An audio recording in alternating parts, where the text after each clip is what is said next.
Alright, so now we're going to do a balancing equation. I might even add the state symbol as well as the empirical formula. So let's get started. So the first question here is on balancing. Okay, between WO3 and hydrogen, don't need to worry too much. The dots are basically where you put a coefficient for balancing. So I usually will start with one element at a time. I will read from my left to right to balance it. The first thing you need to do is to identify where the arrow is. So this is the midpoint, okay?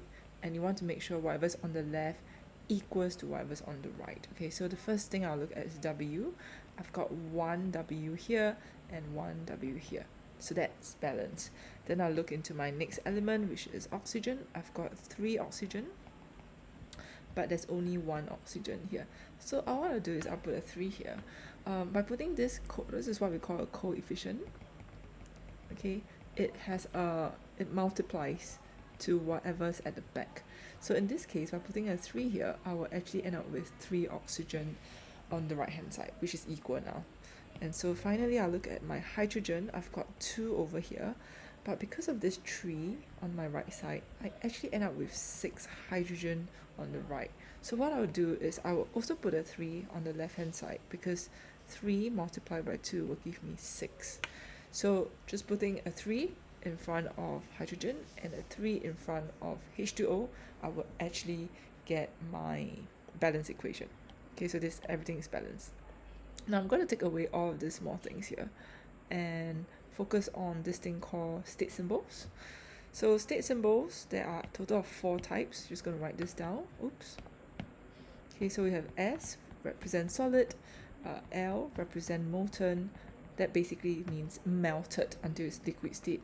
We also can use it for water, H2O. And then we have AQ, which basically means aqueous, anything that is dissolved in water. Say if you put a tablespoon of table salt into water, it becomes an aqueous solution. But before you put it into water, this NaCl is usually in solid state. Okay, and if you do nothing to that, you don't put it in the water, you just simply melt it, it becomes NaCl molten state. So this basically means molten. It's solid melted completely into a liquid state. There is no addition of water. And the final one is G, which means gaseous. Okay, so here they give you a clue that tungsten is a metal. All metal is going to be solid state. WO3 at this point of time you will not know, but it's a solid. What's H2? Are you familiar what's H2?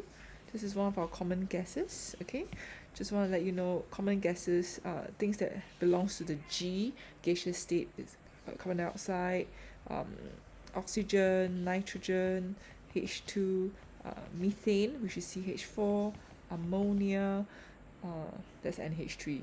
Okay, I'm not sure you can hear, but my son is playing piano right now, so hopefully it doesn't affect this recording. And then finally for H2O, it's going to be liquid. Okay, alright, so that's our state symbol. Moving on to the next question on empirical formula. This is what we have. So the first thing for empirical formula here is to identify the number of elements. We've got Ca, we've got W, and we've got O. So 3 elements here. And what we can do is we just simply write down the Ca. It's always a table format. I mean, there are many ways to do this. Table format is my preference because it's very orderly. And then the next thing you might want to do is to do the first step. The first step is mass. First step is sometimes presented either in, as you know, the unit for mass is grams. So sometimes the question can be in grams, but sometimes, as you can see here, it's given in percentage. And if it's given in percentage, try to add up all the percentage in this case so that it gives you a total of 100%. Okay, so for calcium is 13.9, tungsten is 63.9, and O is 22.2. Okay, and I've already added them up, it equals to 100. So the second thing you need to do is to use the periodic table to identify the AR, the mass of each element. So calcium is 40, tungsten is 184, is a huge number, and oxygen is 16. And what you do next for the third step is to find the mole. If you have recalled this triangle, this is a very important one. Mass, mole, AR, or MR. Again, emphasizing that this is always found in the periodic table. Always. Okay, so it should be something that you are familiar with. So what I'll do, in order for me to find mole, I actually have to use mass divide by the AR or MR. So technically it's step 1 divided by step 2. So if you do that for calcium, 13.9 divided by 40, you will end up with 0.3475. And I'm going to do that with my tungsten. You also get a very nice number. In fact, it's the same, 73. And then 22.2 divided by 16, oh, that's the bigger number, it's 75. Okay, and what we do after step 3, there's only one more step left, and that's to identify and divide by the smallest value. Okay, and that would be, if you were to compare between these 3 values, the smallest possible value that you can see from here is actually this. Right, so everybody divide by 0.3475, and you do the same for this entire thing as well. Okay, so divide by 0.3475, you end up with a ratio of 1 for calcium, 1 for W, and then let's see, 0.3475, and you will have a 4 over here. So what technically this means is the empirical formula for calcium, tungsten, and oxide will be this. Okay, we don't present our answers like that because the value of 1 is actually not required in chemistry. So I'm going to take away all this, and it's just going to be this as your number. I will actually rewrite them and put them closer. So it will be W and then O4. Okay, so that's empirical formula. I hope this helps. Let's see. There's another question here. Okay, let's not waste the resources and let's just do this. Okay, so again, this is in percentage. So everybody should, if you add the percentages together, it should add up to 100%. Okay, so our first step is given to us. Okay, I'm just going to rewrite this. Okay, and then 30.52, and then sulfur is 34.88. Second step, go to the periodic table and find the AR. Copper is 63.5, iron is 56, sulfur is 32. Even for me, I'm still referring to the periodic table, okay? So don't skip this step. And number 3 is to find the mole.